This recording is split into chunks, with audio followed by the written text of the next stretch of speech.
ఈ వీడియో ఒక చిన్న కనువిప్పు అండి. అంతేగాని ఎటువంటి ఉద్దేశము కానీ లేదు. Don't cast aspirations.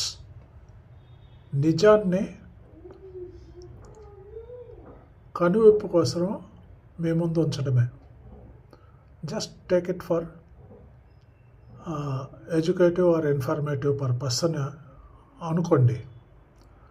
వీడియో చూడండి, మర్చిపోకుండా లైక్, షేర్, సబ్స్క్రైబ్ చేయండి. కొందరు మగాళ్ళకి తన భార్య కంటే ఎదుటివాడి భార్యనే ఎక్కువ అందంగా పద్ధతిగా కనిపిస్తుంది. కానీ ఆ అందం వెనుక ఉన్న అసలు నిజాన్ని వివరిస్తూ ఒక చిన్న స్టోరీ చెప్తాను, జాగ్రత్తగా వినండి. అజయ్ మరియు ప్రకాష్ ఇద్దరు పక్కింటి వాళ్ళు. అజయ్ భార్య ఎప్పుడు వంటగదిలో ఉంటూ ఇల్లు సర్దుకుంటూ కొంచెం అలసిపోయినట్టు కనిపిస్తుంది. కానీ ప్రకాష్ భార్య మాత్రం ఎప్పుడూ నీట్గా డ్రెస్ వేసుకొని మేకప్తో ఒక మోడల్లా మెరిసిపోతూ ఉంటుంది. అజయ్ తన మనసులో ఎప్పుడూ అనుకునేవాడు, ప్రకాష్ ఎంత అదృష్టవంతుడు, వాళ్ళ భార్య ఎంత అందంగా ఉంటుందో. నా భార్య చూస్తే ఎప్పుడు ఆ పాత నైటీలు, ఆ వంటగది వాసన తప్ప ఇంకేం లేదని తన భార్యను తక్కువ చేసి చూసేవాడు. ఒకరోజు ప్రకాష్ చాలా దిగులుగా అజయ్ దగ్గరికి వచ్చాడు. అప్పుడు అజయ్ అడిగాడు, ఏంటి ప్రకాష్, అంత అందమైన భార్య ఉంది, నీకు ఏం తక్కువ అని అలా ఉన్నావు అని.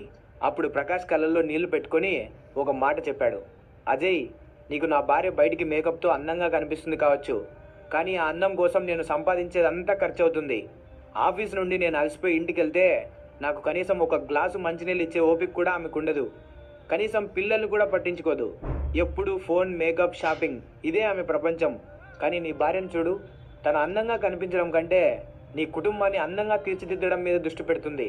నువ్వు వెళ్ళేసరికి వేడివేడి అన్నం వడ్డిస్తుంది. నీ తల్లిదండ్రులను కన్నబిడ్డలా చూసుకుంటుంది. నీ ఇల్లు ఒక స్వర్గంలో ఉందంటే దానికి కారణం నీ భార్య త్యాగం. రంగును చూసి మోసపోకు అజయ్, నిజమైన అందం మనసులో ఉంటుందన్నాడు. ఆ మాట విన్న అజయ్కి అప్పుడు అర్థమైంది, తాను ఒక రత్నాన్ని ఇంట్లో పెట్టుకొని బయట దొరికి రంగురాల కోసం ఆశపడుతున్నానని. చూశారు కదా ఫ్రెండ్స్, పక్కవాడి కంచంలో అన్నం ఎప్పుడూ ముద్దగానే కనిపిస్తుంది. ఎదుటివారిని చూసి ఆశపడ్డం అంటే మన దగ్గర ఉన్న బంగారాన్ని పడేసి పక్కవాడి దగ్గర ఉన్న ఇత్తడిని కోరుకోవడం లాంటిదే. మీ భార్య మీకోసం పడే కష్టాన్ని గుర్తించండి, ఆమె త్యాగాన్ని గౌరవించండి. బాధ్యత తెలిసిన ఆడది ఏ మేకప్ లేకపోయినా దేవతలాగే కనిపిస్తుంది. ఈ వీడియో మరియు ఈ story please subscribe, please like, share and subscribe.